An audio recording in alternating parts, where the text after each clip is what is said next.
मेरे सभी गुरुजनों को मेरा सादर प्रणाम। मेरे आदरणीय गुरुदेव उस्ताद सत्यम भारती दादा जी का एक बेहतरीन रिदम पैटर्न है जिन्हें पूनम भैया ने बजाया है, जिसे मैं भी बजाने का प्रयास करता हूँ। आइए देखते हैं। पूनम, एक पैटर्न शुरू में इंट्रो में एक पार्ट रखते हैं।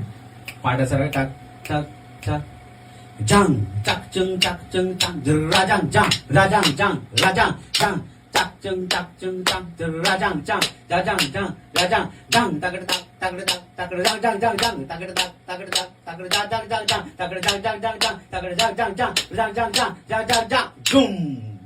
इतना रहेगा। ठीक करें जी, चलो।